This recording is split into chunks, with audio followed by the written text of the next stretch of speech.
good afternoon and welcome to Tuesday Afternoon Kitchen. We'll be talking to the people you care about and the issues that matter to you the most. With me, as always, is my trusted colleague, Rupert Sebacious-Smythe. Rupert, how are we? I am pretty good, Simon. Oh, really? Okay, so what's tickled you this morning then, Rupert? Well, I was involved in a minor collision with a cyclist a few months ago, and this morning I heard a wonderful news that despite this fellow sustaining pretty nasty injuries, my solicitor was able to secure a relatively hefty payout.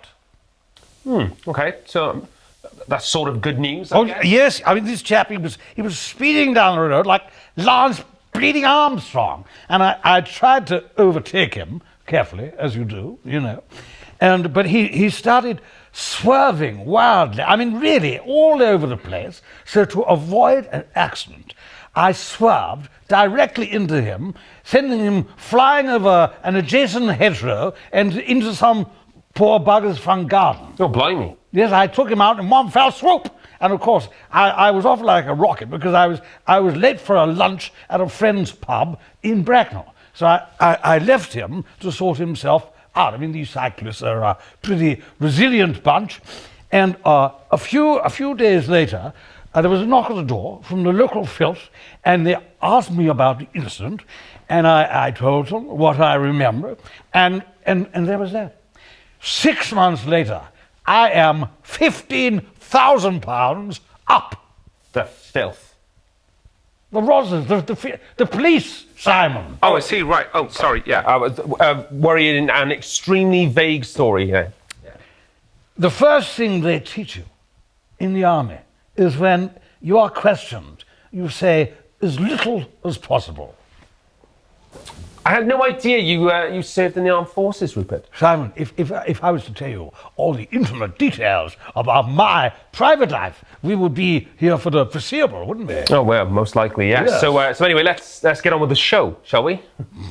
Absolutely, yes. Right. So coming up on the show today, we've got our in-house fashion guru, Miss Verona Rose, who will be showing us the latest in dad fashion, including some particularly racy outfits to get pulses racing amongst our female and male viewers. Of course, we'll also be looking at an extremely surprising strawberry squash and a particularly flamboyant gooseberry juice. And as if that wasn't enough, our very own Rupert will be cooking up a storm for us with his ham and pickle toasty, which I, for one, can't wait to taste. Yes, and I think you're going to love it, Simon. Yeah, I'm sure. And for those of you expected to see Barry Basminder on the show today, we apologise, but he sadly can't make it, unfortunately. He's not out campaigning to reinstate the death penalty for asylum seekers. Well, Rupert, yeah. You never know with Barry's here, that's the thing. Who knows what social mixed groups he will get mixed up with this time, eh? The mind boggles, Simon. That's not another hot toddy, is it? Yes. Is there something wrong with a hot toddy? Well, I mean, nothing unless, you have the flu. Well, I don't have the flu yet, Simon, but it is flu season. And you know what they say. A hot toddy a day keeps the doctor at bay. Anyway, we'll also be taking calls today, so if anyone has a question for Rupert or myself, do get in touch. Yes, but within reason. We don't want any silly calls from people asking bloody silly questions, do we? Well, it goes without saying, Rupert, obviously. Yeah. What do you and I have a look at the drinks that are on today's show, like the soft drinks, obviously? Well, I'm glad you asked me that. Now, to begin with, Simon, we have a godsend of a drink from a Bracknell-based drinks company called Grandma's Damp Pocket. And they've come up with something rather surprising. It's a strawberry squash. Does it have a name? Yes, it does. It's called Berrylicious. Lovely name. And it certainly smells nice from here anyway. Very summery, isn't it? Yes. Should we have a little drop? Yeah, absolutely. Right. Yeah. Okay.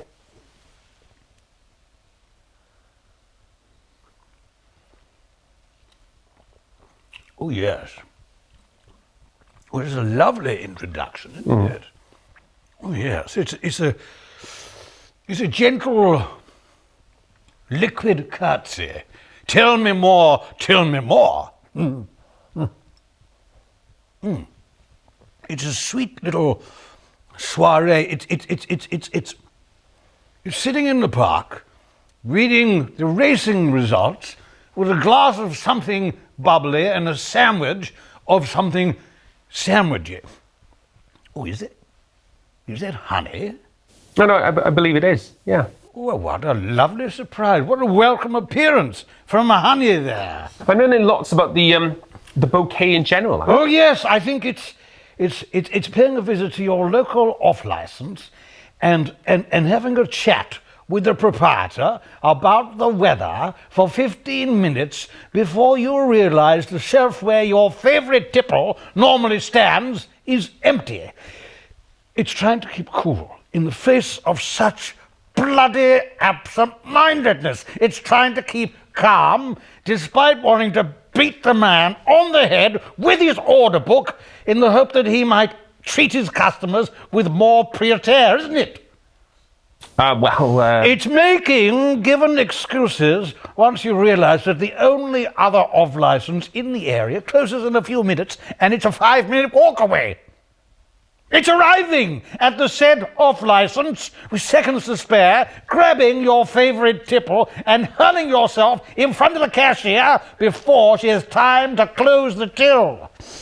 I mean, if you say so. Yes, she is a triumph in modern soft drink manufacturing, and no mistake, she is a pure joy. It's been a pleasure to make your acquaintance.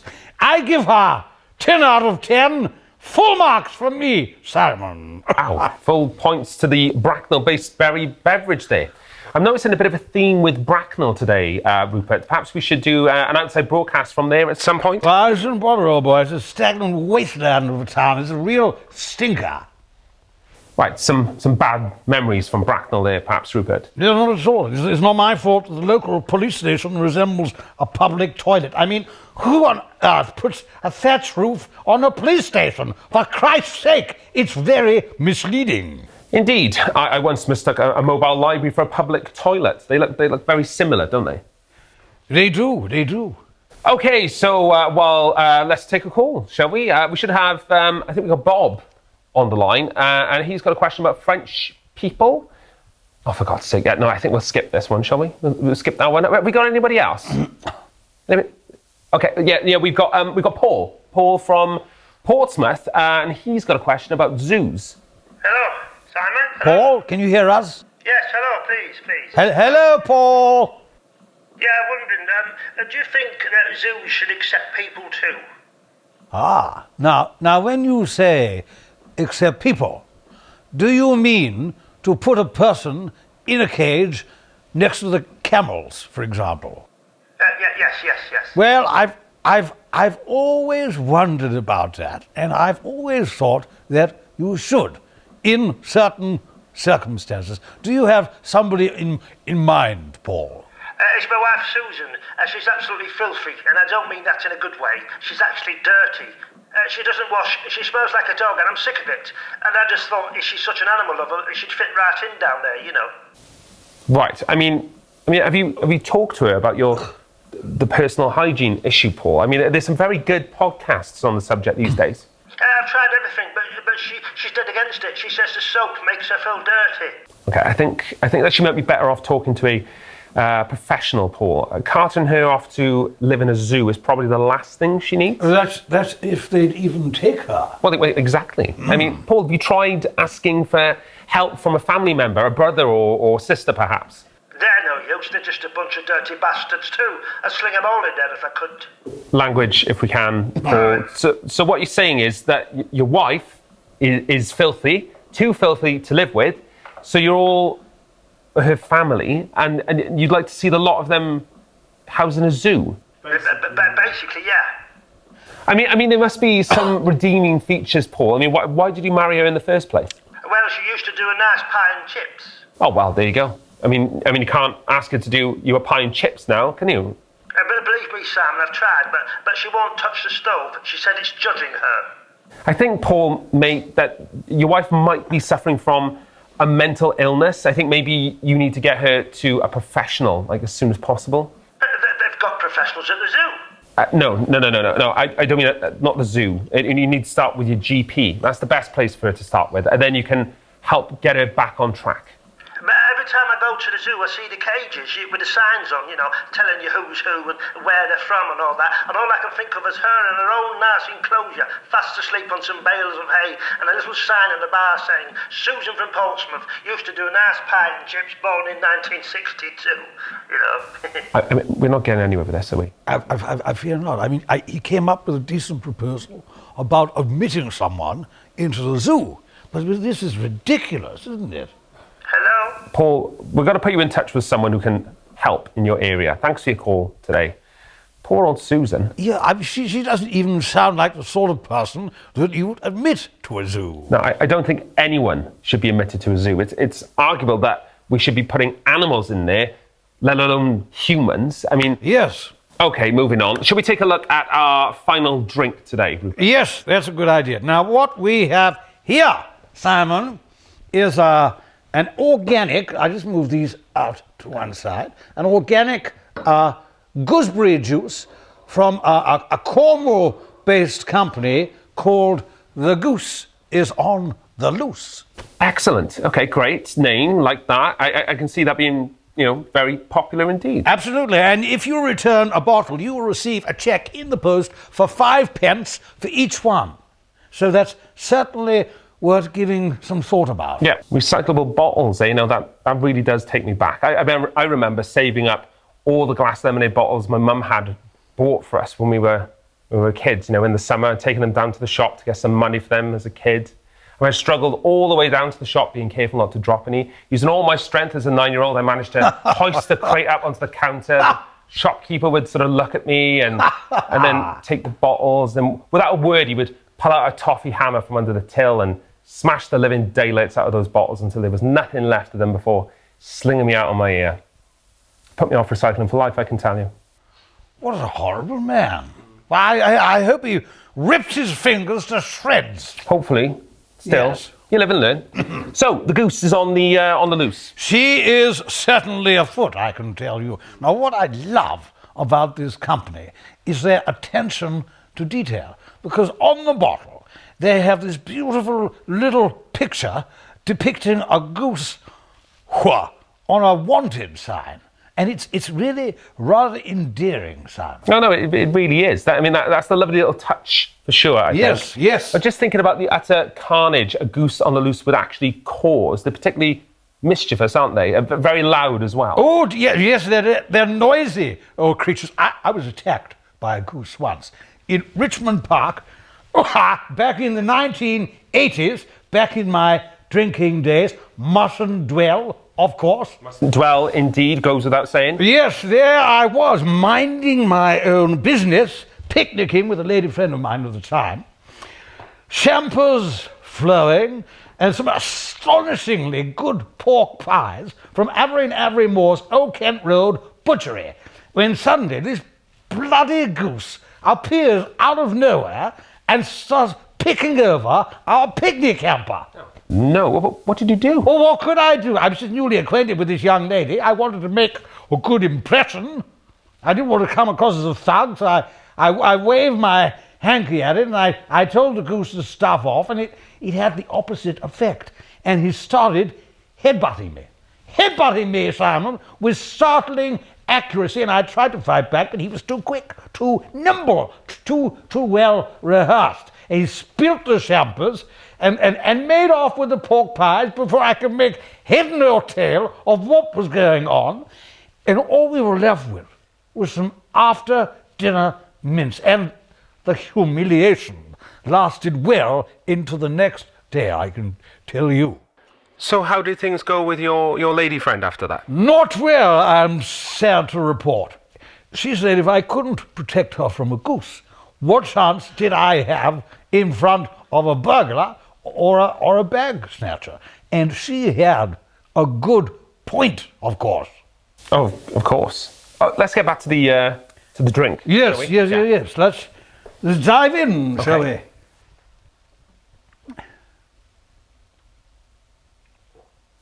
Ah, okay. Well, now I can tell you right away that it's no, it's not my cup of tea. It's too sharp, too bitter. Does anybody actually like gooseberries? Not that I know of. Oh yes, I see what you mean. It's not a hit straight away, is it? It's not a success. It's no, yeah, well, no, it's unpleasant actually. It's rank. It gets stuck into the throat and it's hard to swallow. Oh yeah, yeah. No, I really don't like it at all. Oh, let me just get this right. It's oh, yes, it's got an ejaculate quality to it, isn't it? Do you know what? Spot on. That's exactly what I was thinking, Rupert. You've hit the nail right on the head there. That's exactly what I was going to say about it. Let's just put this to one side, shall we? Okay, so final score on this then? Well, I'm going to have to give it a 1 out of 10, unfortunately, which is a shame, because I loved the little drawing depicting the little goose on the wanted sign. Okay, well, sure. I mean, I know what you mean. Yes. Nice packaging. Yes. Awful yes. delivery. Yes. What a shame. What a shame. Okay, so Miss Verona Rose is with us in the studio to tell us about this season hottest trends for men, and more specifically, dads or DILFs. Am I getting that right, Verona? Yeah, you got it, Simon. So it's part of the Dishy DILF campaign in conjunction with National Middle-Aged Dads Awareness Week. And today is all about DILF fashion trends. We've got some crackers for you, I can tell you that. Oh, superb. Excellent, good. But tell me, what exactly is a DILF? Oh, come on, Rupert. Everyone knows what DILF is. I generally have absolutely no idea whatsoever. It's a DILF, you know, a DILF. I really don't. It's a dad I would like to... What? Good Lord, I've heard it all now. The times they are a-changing, Rupert. Bloody well seems that way, Simon. So what do we got this week then, Verona? Okay, so our very first model today is none other than Tuesday Afternoon Kitchen's producer Mark. And Mark is wearing a repurposed Rupert the Bear style tux from dad clothing company Bread Bin. Bread Trin. Wow, I mean that's a very, very strong look indeed. Good Lord. Yep, I absolutely love this outfit. It says so much about a person. It says I'm cute, I'm fun, you know, I'm a little bit shy, but I'm not afraid to show people who's boss. You know, you can wear it on the night on the town, and you're not going to look entirely out of place wearing it on the school run, are you? I'm sorry, are you saying that a fellow should wear something like this on the school run? Yeah. Okay, well, I mean, I think it's great. I mean, it's outlandish, but it's saying something, don't you think? Exactly, Well, it's absolutely. saying something, all right. It's saying, I want to look as ridiculous as possible in front of my kids at any cost. And what is the cost for this, Verona? Okay, so as in for this outfit here. Yes, Verona. Okay, so you know, at the end of the day, when all is said and done, How much, Verona? the retail cost. Yes, of course, the retail cost. What else? Okay, so you know, this outfit here is going to set you back £340. Wow. Ridiculous. Over £300 to look like a bloody fool. I mean, I could have dressed him up in things from my local fancy dress shop for less than 20 quid, Verona. No. I'm sorry, Rupert, you couldn't. Okay, this here is cutting edge DILF wear. All the dads are wearing it. I mean, you know, they're wearing it. Where are they? Where are all these dads going around dressed up like middle-aged Rupert the Bears from their own choice? Well, there's one right there. I mean, how does it feel, Mark? I just feel so free and unique, you know, just so completely free and unique in a really unique and free way. Yes, babe, do you know what? You work it, you wear it so well. Doesn't he wear it well, guys? Well, I have seen it all now, Mark.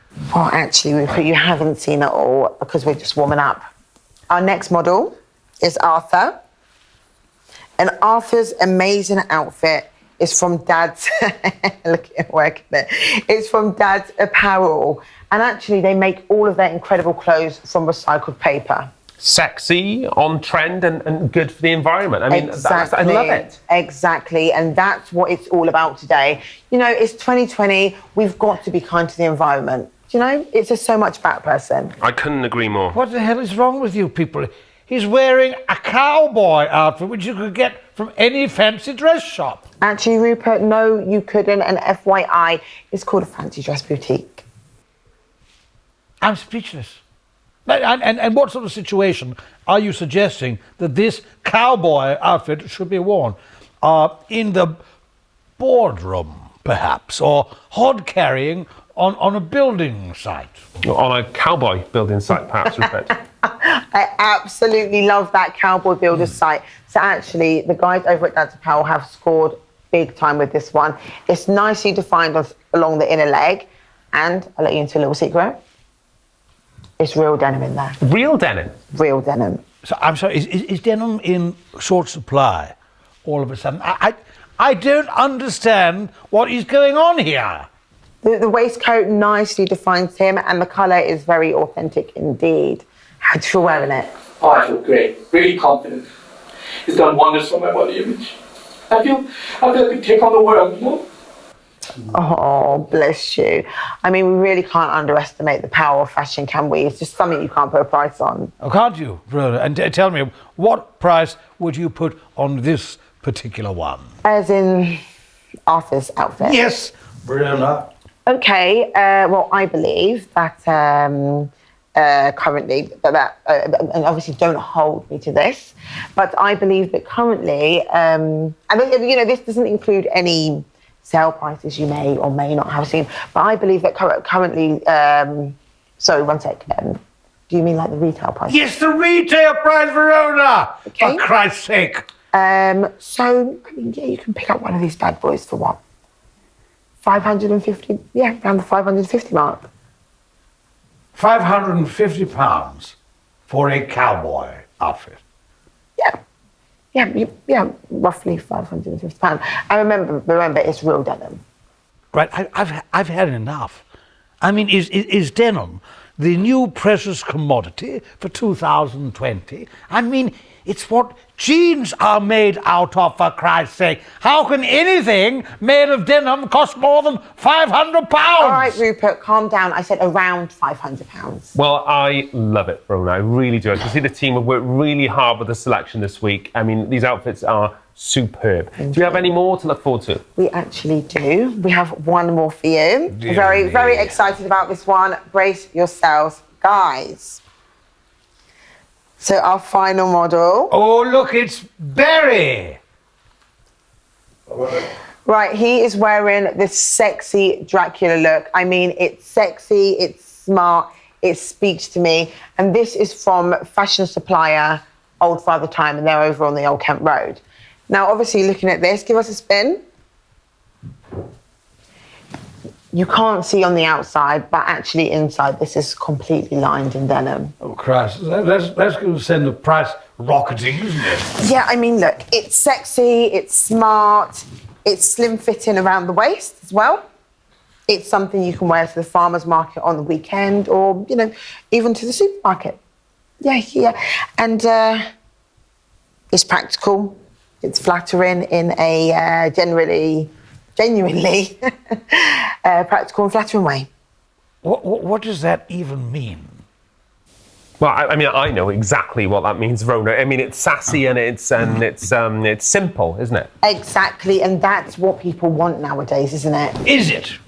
Yes, Rupert, it is. So, how do you feel wearing it, babe?